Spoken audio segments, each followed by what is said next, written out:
Você já parou pra pensar se pessoas neurodivergentes são mais arrogantes?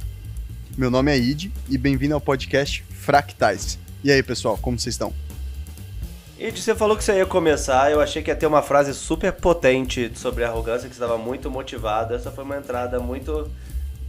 Eu tô sendo arrogante do meu lado pra dar uma animada na frase arrogante. Eu tava com a expectativa maior desse início. É só porque normalmente só falo, tipo, e aí, pessoal? Eu acho que o Felipe consegue ser mais arrogante. Vamos dando demonstração já do tema, assim, logo no começo do episódio. Já problematizando a coisa aqui, ao vivo em cores. Bom, pessoal, a ideia é falar um pouco sobre arrogância e neurodivergência, e eu quero começar aqui trazendo um exemplo que eu tava falando com vocês antes da gente começar a gravar. Às vezes eu sinto, comigo, como pessoa neurodivergente, que certas situações eu começo a entrar em algo e eu entro de maneira muito intensa, e eu fico apegado àquela visão, àquela maneira de se fazer aquela coisa. E isso me fecha para as outras coisas, às vezes de maneira até arrogante. Então, eu vou dar um exemplo. Quando eu comecei a estudar samba, eu comecei a entender que existe uma maneira de se fazer samba. E eu sou completamente fissurado por ela. E qualquer coisa que não é isso, eu não consigo nem chegar perto. Nível do tipo, se eu chegar num lugar e tiver alguém tocando, batendo um samba do Djavan no violão, do jeito que eu não acho que é o jeito que tem que ser, eu vou embora do lugar. E isso beira muita arrogância, mas é um comportamento que eu não consigo evitar ter. Eu queria saber se vocês passam por coisas assim. Vamos lá, eu já estava adiantando uma questão que isso daí tem nome e sobrenome, né, na psiquiatria em relação à neurodivergência, que é a tal da rigidez cognitiva, né, que pode se manifestar de muitas maneiras diferentes, mas geralmente tem a ver com isso, com o fato da gente só aceitar certos comportamentos das pessoas, certas situações do nosso cotidiano, certas organizações do nosso espaço, do nosso tempo, segundo a nossa regra, o nosso gosto, o nosso padrão, o nosso perfil. E a gente pode não tolerar e não aceitar definitivamente qualquer coisa que fuja desse enquadre. Eu tenho a mesma experiência com você, vou dar só um exemplo curioso em relação à música e por exemplo, quando eu começo a ouvir uma música que eu vejo os primeiros acordes, que é de uma música que a Elis Regina já gravou, eu pulo a música. Eu simplesmente falo, cara, se a Elis Regina encostou na música, ninguém mais tem o direito de fazer nada. As pessoas têm que muito humildemente baixar a orelha, tirar o banquinho delas e não fazer nada, porque não vão conseguir atingir o nível de perfeição que aquela mulher atingiu. Então, para que tentar? Desistam antes. Então, assim, eu faço a mesma coisa com você, só que eu não saio da cena, eu tiro a música da cena. Você contribui para os outros serem arrogantes, né? É que isso aqui é louco, porque, beleza, isso pode ser visto como arrogância, mas eu não sinto como arrogância em mim, sabe? Eu sinto quase como uma verdade, assim, algo muito visceral. Essa coisa, pelo menos que eu tenho com a música, e pelo visto você tem com a Elis cantando as músicas, né, Ale? É tipo, parece que aquilo domina a gente num campo que vai além do racional, e a gente sabe que isso não é legal, mas você não consegue evitar, entendeu? Sem mudar o tema música, mas entrando assim, eu acho que a gente tem uma questão nossa também, que a gente também não deve ser tão bom em ler a arrogância alheia, sabe? Porque na maioria das vezes, quando eu tô num grande debate, alguém tá tentando me puxar, eu não vejo. As pessoas falam pra mim, cara, ele tava muito arrogante. Aí eu falo, não, tava conversando normal. Tipo assim, eu nem analisei essa arrogância com essa questão. Mas entrando com música, antes de mudar o tema, eu não gosto de músicas que as pessoas muito viciadas em músicas consideram super músicas, assim. Eu gosto, mas eu não tenho esse problema. Eu gosto muito de música pop, tudo mais. A minha questão, eu não gosto de versões alteradas de música que eu gosto. Meu problema é isso. Então, tipo assim, programas como Glee, que tipo, cantam versões de música, ou pessoas que alteram música que eu gosto. Dani Carlos. Aí eu falei, cara, eu não gosto, tipo, já gosto, não mude minha música, assim. É raríssimo alguém que faz uma música melhor do que a que eu já gosto. Então, tipo, eu não chamaria de arrogância, eu só literalmente não gosto, mas pelo sucesso que o Glee faz, provavelmente eu que tô errado. Então, temos que aceitar esse tipo de coisa. Isso é que é louco, né? Essa coisa do errado ou certo, porque, ao mesmo tempo, é muito importante ver essas nossas intensidades quando se aprofunda em algo, porque talvez seja isso que leve a gente a se aprofundar tanto e, às vezes, ir acima da média, mas ao mesmo tempo tem esse lado que é meio errado, que fecha a gente também para muitas possibilidades. Acho que certo e errado são palavras muito mesquinhas para esse assunto, na verdade, mas só para seguir nessa toada. Mas, por exemplo, eu costumo dizer que eu gosto, né, de pessoas arrogantes. E talvez seja até por isso. Talvez seja por isso, porque as pessoas arrogantes, nessa percepção do que a gente está falando, são pessoas que estão muitas vezes falando sobre um tema de forma mais assertiva, né? Com maior propriedade, porque estudou, etc. E aí eu acho muito legal você não ser superficial, você discorrer sobre determinado assunto. Então eu fico achando aquela pessoa o máximo.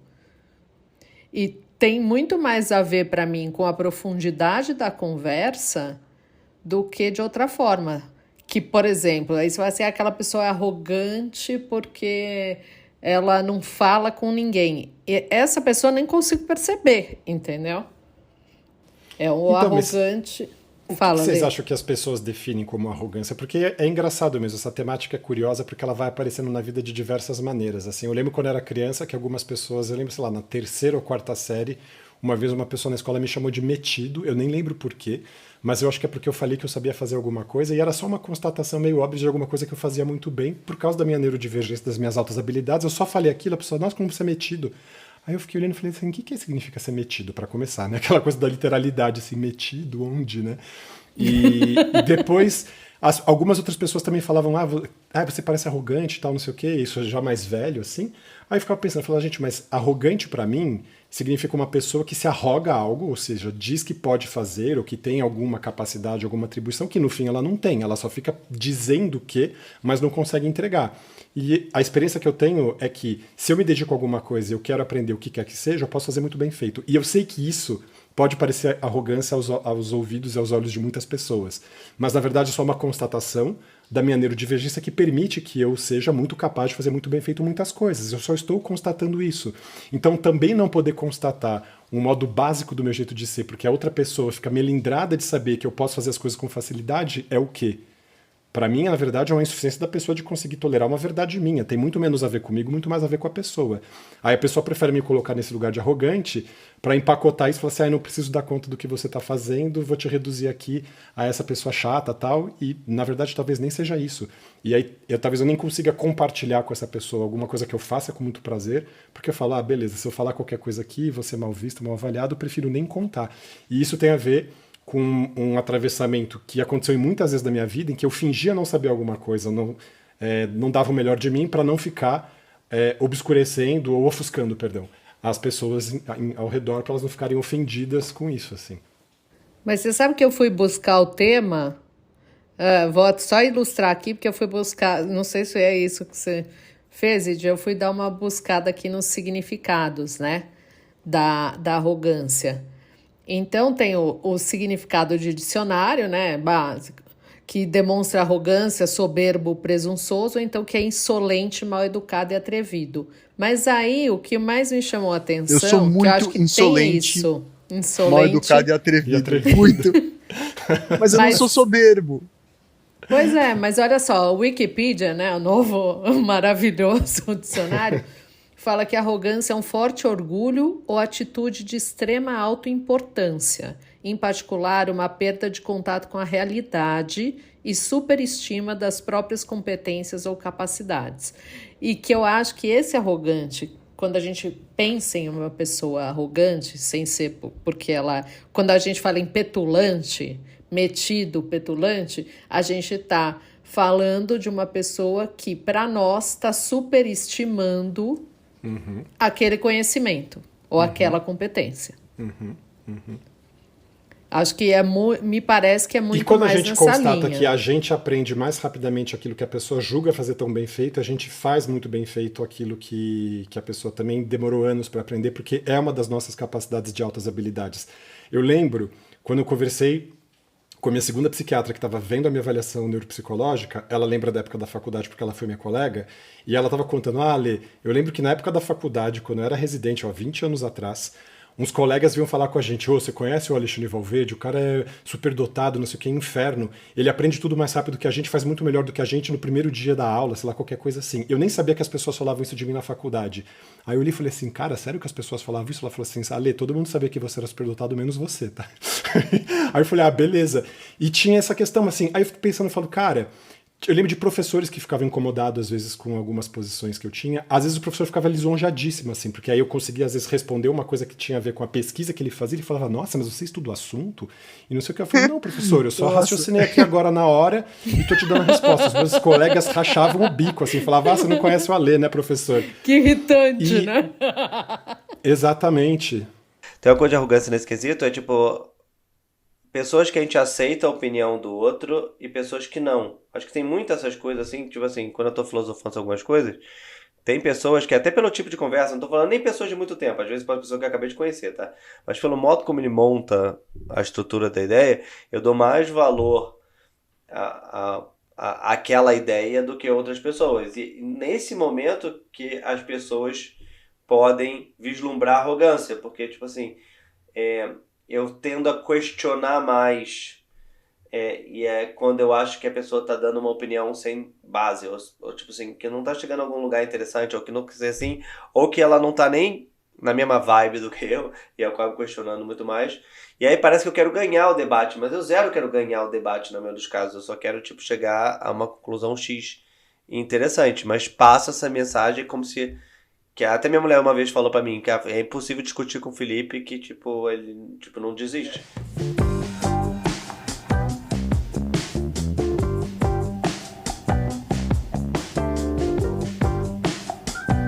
O que a Dani trouxe também dessa questão da superestima que a gente pode ter. Geralmente, eu estou falando isso não só no meu caso pessoal, mas eu falo isso como psiquiatra que acompanha muitas pessoas com altas habilidades, com autismo, TDAH. A experiência íntima que a gente vive no nosso cotidiano não é a da superestima, é o oposto. A gente subestima muitas das nossas capacidades, a gente tem um senso de autocrítica muito grande, a gente tem um senso de autocobrança muito grande, a gente tem uma autopunição enorme e a gente está a maior parte do tempo olhando para aquilo que a gente não sabe, aquilo que a gente não aprendeu, aquilo que a gente errou, ao invés de ficar olhando para aquilo que a gente sabe e já domina, assim. Então, isso é uma coisa que eu acho curiosa, porque a gente dá demonstrações da nossa sapiência, da nossa erudição, da nossa, sei lá, inteligência, da nossa sagacidade, a nossa revelia. A gente simplesmente está fazendo ali, tá falando, está articulando, e as pessoas falam, nossa, como você é inteligente. E a gente nem estava querendo parecer inteligente. E o contrário, eu fico o tempo inteiro com uma sensação de insuficiência. De, não falei tudo, deixei de fazer alguma coisa, não mostrei tudo que eu poderia ter mostrado. A experiência que eu vivo é o oposto, não é de superestima. Embora eu perceba pelos comentários das pessoas e pela profusão de coisas que eu faço muitas coisas, mas normalmente eu me sinto depauperado, eu me sinto assim, tipo, nossa, tá faltando, não tá bom. É a minha experiência comum, assim, e a experiência de muitas pessoas que eu vejo. Tanto é que quando eu aponto para uma pessoa, geralmente, antes da pessoa fazer o diagnóstico, olha, eu tô achando que você é uma pessoa com altas habilidades, superdotação, a pessoa fala, ai não, doutor, imagina, eu não sou tão inteligente assim. Quando a pessoa fala isso, eu falo, bom, você acabou de preencher o segundo check da lista, porque geralmente as pessoas superdotadas são muito autocríticas e não se reconhecem inteligentes. É isso que eu vejo na maior parte dos casos.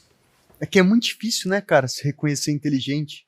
É duro, né, não parecer arrogante e autoafirmar essas coisas. E passa muito por a gente não conseguir olhar para nós mesmos e se gostar, né? Porque é isso, acho que a maneira que a gente se relaciona com o mundo é mais intensa do que a média. Então, tipo, isso leva a gente a nível de desenvolvimentos muito rápidos com os assuntos e que as pessoas simplesmente não conseguem acompanhar. E é muito doido, porque acho que talvez vocês três compartilhem disso. Você sabe quando você sabe uma coisa. E é muito louco que quando a gente sabe que a gente sabe uma coisa, a gente está muito aberto ao questionamento. A gente não se fecha. Né? Isso para mim é uma diferença muito clara, assim, entre pessoas neurodivergentes que eu conheci e pessoas neurotípicas. Que mesmo na nossa arrogância, a gente sempre está aberto para aquilo ser quebrado. Isso era algo que eu tinha muita dificuldade de explicar para todo mundo. Que as pessoas falam, você é muito radical sobre os assuntos. Mas você não está entendendo. Eu preciso estar de um lado do muro para poder entender como é o outro. Porque se eu não tiver com crença nessas minhas ideias de agora, como a gente vai argumentar? Senão vai ficar sempre aquele papo que não vai tipo, nem para um lado nem para o outro. Né? E, de certa maneira, eu acho fundamental a gente valorizar as nossas intensidades, porque é essa valorização que faz a gente viver elas tão intensamente, que é o que prepara a gente para as novas coisas, para as nossas mudanças que são constantes. Mas eu acho que a nossa inteligência ela tem menos a ver com a nossa capacidade de acumular informação e de saber coisas, no sentido da erudição e tal, e muito mais a ver com uma capacidade de se interrogar sobre as coisas. Uma vez eu li isso na internet, eu achei isso bem legal e fiquei com essa frase na cabeça, que as pessoas muito inteligentes, elas dão muitas respostas, elas sabem muitas respostas a muitas perguntas. E as pessoas superdotadas, elas sabem fazer as perguntas. É a diferença. E às vezes a gente não sabe exatamente, não domina exatamente aquele assunto, mas a gente sabe rodear a coisa e se perguntar e deschavar aquele assunto de tal maneira que a gente começa a descobrir sentidos daquelas coisas sem mesmo ser especialista naquele assunto. E é essa que é a nossa grande capacidade, e a partir daí que a gente testa o nosso discurso. A minha mulher me define assim, ela fala que eu sei 80% de quase tudo, o que faz com que eu consiga entrar em qualquer conversa. E tem outra coisa que ela fala que eu acho engraçado, que ela fala assim, cara, você pode trazer qualquer pessoa tipo, totalmente contrária a você, que você, tipo, não vai ficar, tipo, eu não perco, tipo, um cara contra judeu, antissemita, que tá na moda hoje em dia. Tiver um cara contra judeu, antissemita, assim, eu vou estar querendo, tipo, entender de onde veio a raiva dele do que querer bater nele de princípio, sabe? Eu tenho um caminho, obviamente, depende pra que lado vai a conversa, mas eu gosto de tentar entender a fluidez da pessoa, mas eu não tenho um conhecimento super profundo de 100% e quase nada, porque o Id tem com música, que pra ele não é nada mais. Não, eu também não acho que eu tenho, tá? Nem eu. Eu também me Nem considero um generalista.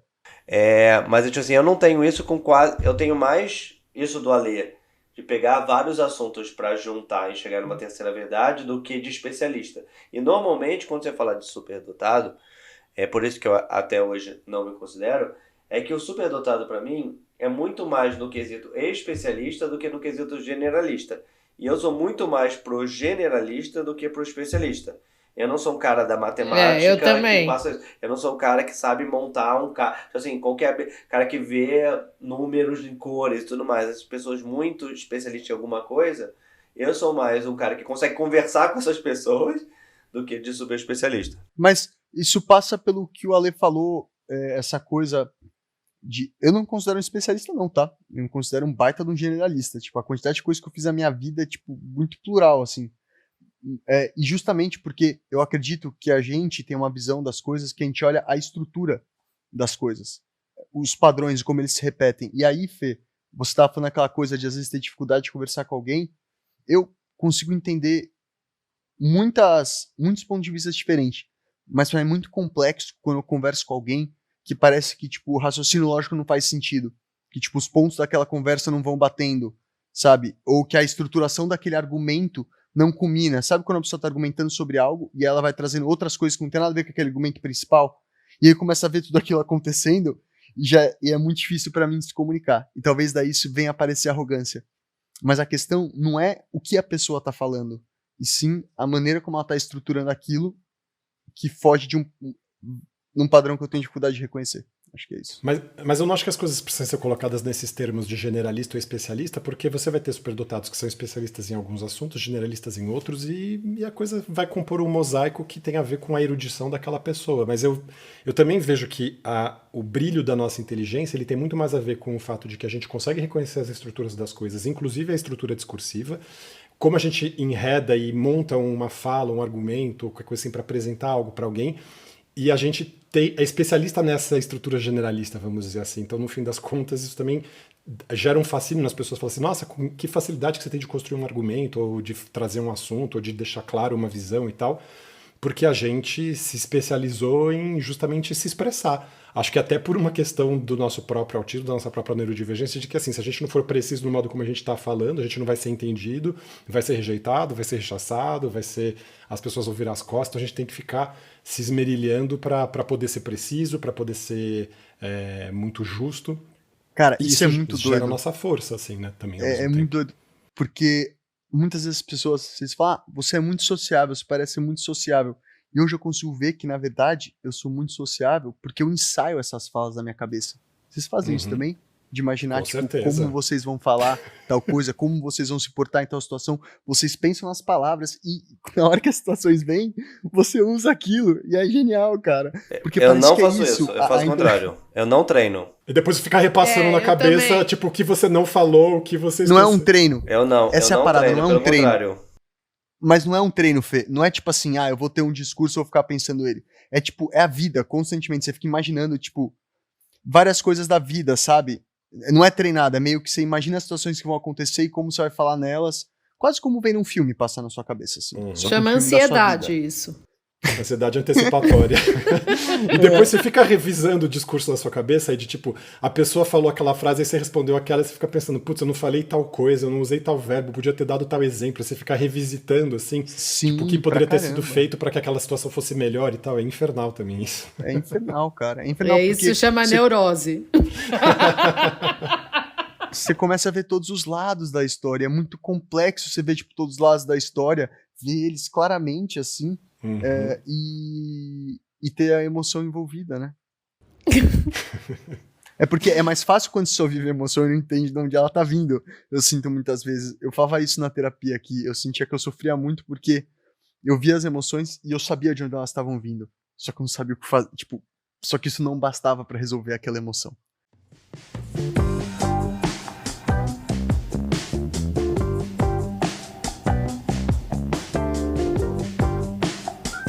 Agora, vocês sabem que eu, por exemplo, desse ponto de vista, eu tenho muita necessidade de mostrar essa visão sistêmica que a gente tem, né?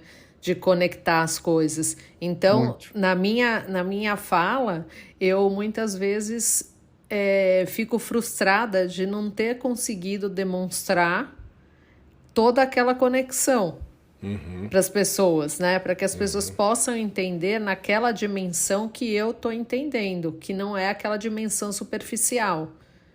Não tô falando que é sempre necessário, muitas vezes nem é necessário fazer isso, mas é a forma como eu penso. Então eu tenho um pouco essa frustração. Perdão, Dani. É como se a cada vez você tivesse que fazer a coreografia completa daquilo que você sabe fazer, tipo, mostrar cada detalhe ali. Eu fico, às vezes, com essa sensação também que falar é uma espécie de coreografia, né? Só que ao invés de ser do corpo, é do pensamento. Com e eu certeza. fico pensando, puta, dei aquele passo errado, que raiva. Tava tão elegante assim o que eu tava planejando. Mas eu dou um shortcut do negócio, assim. Então, e eu quero que a pessoa já entenda.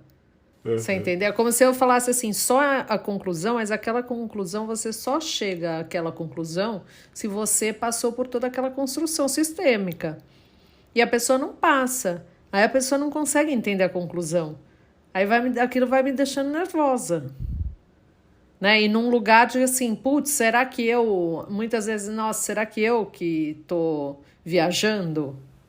Né? Então, mas essa eu penso capacidade isso. nossa de reconhecer padrões, de reconhecer estruturas, faz com que a gente deduza muitas coisas. Isso eu acho muito divertido, assim. Eu lembro que eu assisti aula na faculdade, e enquanto o professor estava falando, eu já ia completando, que eu falava assim, então, na verdade, isso aqui vai dar nisso, que, sabe assim, você começa a entender a coisa, e as pessoas ficam, nossa, mas como é que você sabe? Você já estudou? Fala, não, mas dá para deduzir a partir daqui. Isso é super constante, assim. A gente tem esse hábito, inclusive, quando as pessoas estão falando de completar a frase da pessoa, porque você já vai entendendo por onde ela está caminhando. Isso pode até me parecer uma indelicadeza, uma arrogância, porque a gente já fala, já tô com isso aqui na cabeça, vamos lá, completa aqui, avança, que eu já entendi o que você quer dizer. Eu tenho um exemplo muito recente, assim, dessa coisa de reconhecer padrão e de sentir a arrogância dos outros, no caso. E aí ficar pensando comigo mesmo se não era eu que estava sendo arrogante. Que é o quê?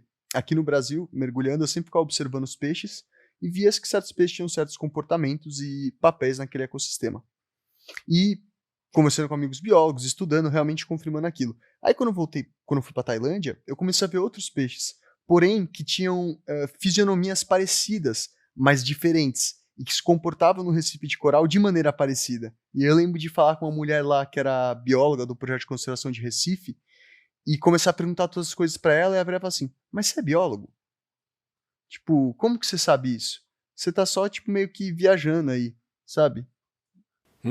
Sim, mas é isso, porque você consegue... E aí, de novo, por isso que eu gosto tanto do nome do nosso podcast, Fractais, porque você entende como fractalizar o pensamento, como fractalizar um raciocínio, então você vai, a partir de uma primeira percepção, com algumas poucas peças, entender como aquele fractal se desdobraria no sentido do entendimento de uma explicação daquele fenômeno possível, e você consegue arriscar uma explicação sobre aquilo e às vezes até acertar uma explicação sobre aquilo. É isso que fascina as pessoas falam, nossa, como você é inteligente, mas é porque a gente consegue ver essas coisas, e tá dado, tá posto, assim, a gente não... É isso, se dá.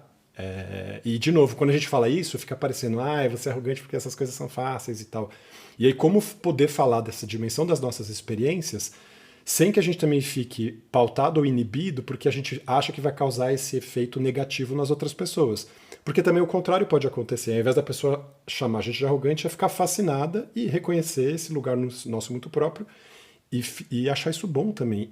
E é ótimo, acho, nesse sentido. E a gente não fica se pavoneando, eu não sei que impressão que as pessoas têm, que acham que, que metido, né, ficar falando assim. Eu lembro que quando eu comecei a falar das altas habilidades, bem no começo, assim, logo depois que eu fiz o meu diagnóstico, eu falava mais superdotação do que altas habilidades, porque era a palavra que eu tinha. Depois falaram, mas agora tem esse termo novo, melhor usar altas habilidades, porque se falar superdotação, vai ficar parecendo arrogância. Aí eu falo, tá, beleza. Aí agora já tem gente que usa a palavra altas habilidades, não necessariamente para apontar a superdotação, aí ficam os dois termos distintos. Então superdotação é só para quem tem QI acima de 130, altas habilidades é para quem tem esse funcionamento de alta capacidade cognitiva, emocional, sensorial e tal.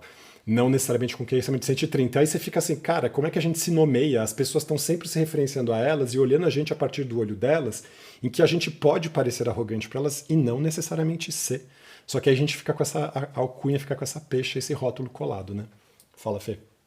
Mas tem uma coisa de arrogância com filme e sucesso também, é coisa que a gente já falou no passado, mas tem uma coisa a ver com isso, sabe? Tipo, os grandes gênios intelectuais de filme, os atores os personagens que a gente gosta, normalmente eles são arrogantes e as pessoas amam eles até por essa arrogância. Então, tipo, House, todos eles, assim, ele tem aquele modo dele de estar acima do certo e tudo mais, e esses são os personagens favoritos da maioria das pessoas. Então as pessoas tendem a gostar de pessoas arrogantes, contanto que eles vislumbram tipo, uma base para aquela arrogância. O que não pode, e eu acho que a arrogância é negativa, quando você é só arrogante sem a base intelectual ou não. Então, aí ninguém vai gostar de você. E aí por isso que eu tenho medo da palavra arrogante, porque se você focar somente na palavra em si, ninguém gosta de gente arrogante. Você gosta de gente arrogante com conteúdo. Você não gosta de gente arrogante por ser arrogante. Uma pessoa que é só não legal com você e pareça arrogante, e até eu vejo muitas pessoas arrogantes sem conhecimento nenhum. Na verdade, as pessoas mais arrogantes que eu conheço, que são todo cara que acredita em conspiração de teoria é arrogante, sabe? Tipo, todo cara que tem uma opinião muito centrada numa coisa acaba sendo muito arrogante, mas você não valoriza aquele intelecto, então essa palavra acaba sendo muito negativa. Pessoal, já puxando para a última fala, eu vou fazer a minha última, tá? Vai lá. Eu queria resgatar um negócio que a Dani falou quando ela leu o significado no dicionário da palavra arrogante, que é que demonstra arrogância, soberbo, presunçoso, ou que é insolente, mal educado, atrevido. E aí, eu fiquei pensando muito sobre uma linha muito tênue, que é arrogância versus autoconfiança. E no processo interno que eu venho vivendo no momento de encontrar minha identidade, eu venho vendo as pessoas, tanto pessoas falando coisas, como filmes, que na verdade também são pessoas falando coisas, só que achando... Enfim, saindo desse São loop. pessoas fictícias. Exato, mas enfim, personagens e pessoas da vida real, eu sempre fico vendo as atitudes, tanto no documentário de alguém que faz algo irado, quanto num filme, e eu fico pensando assim, nossa, o quão autoconfiante essa pessoa é, e o quão arrogante será que ela também não foi, ou qual que é a linha entre essas coisas. E aí eu queria voltar para essa definição de dicionário, porque uma coisa é você ser soberbo e presunçoso, né? Que teria a ver com não estar aberto para o outro, não estar aberto para ouvir o Exatamente o que eu outro. ia falar. Acho que é aí que mora a grande O diferença. que é muito diferente de insolente, mal educado e atrevido, porque isso pode ser, essas palavras, né? Insolente, mal educado e atrevido, vou colocar um outro sinônimo aí, intenso, né? Pessoas intensas tendem a ter essas coisas, ou parecer assim. Isso conversa muito com a nossa neurodivergência. Então, talvez, Ale, uma coisa que eu admiro muito em você é isso, que a maneira como você se enxerga, não sou arrogante. Por quê? Porque você é acessível, entende o que eu quero dizer? E tá aberto a outras opiniões e tá aqui dialogando. E eu falei dele e ele travou. Mas, Dani, fala você então, enquanto a gente tem a falha aqui de sistema. Nossa, mas isso é muito bom. O Alexandre, realmente, a questão da gente estar aberto às respostas isso acho que faz toda a diferença do insolente. Eu acho que quando você fala em linha tênue, para mim é essa linha tênue. O quanto uma pessoa chamada de arrogante acaba dando espaço para ser questionada e questionada por outras pessoas numa discussão e etc. E aprender com isso. Eu acho que quando a gente traz isso, você acaba tendo uma outra percepção que não é, no final, arrogância, entendeu? E passa pela autoconfiança. Mas eu acho que é isso. Terminando minha frase final, assim, para terminar o episódio, eu acho que eu acho que eu já falei isso. Para mim, o peso das palavras é difícil sair do peso das palavras. Então, quando você fala que, tipo, eu gosto de pessoas arrogantes e tudo mais, e até no debate sobre isso, a gente está definindo um arrogante muito diferente do que como as pessoas definem arrogante, porque arrogante é uma palavra por si só negativa. Então, na verdade, a gente não ama o arrogante, a gente ama a pessoa que tem uma base de conhecimento e consegue trazer, tipo, um conteúdo interessante.